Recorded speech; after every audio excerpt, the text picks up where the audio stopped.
it that serious? Well, it is fairly serious because you would have thought that it would have been resolved last week. It hasn't. It's run into Christmas now.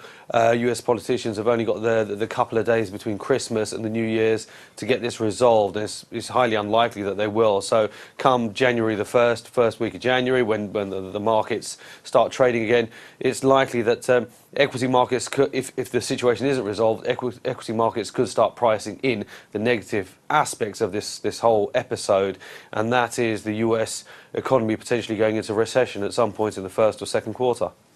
OK, well, here in Europe, outgoing Italian Prime Minister Mario Monti says he'll consider standing again as PM, but curiously, without actually running for election. How does that work?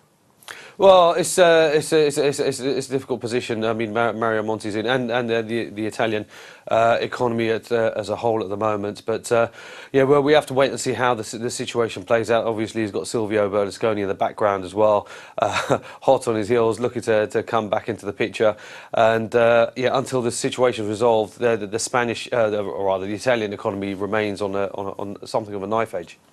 And broadening it out, and there was a report in a Spanish newspaper over the weekend saying that the European Commission will give Spain, France and many other countries more time to meet their deficit targets.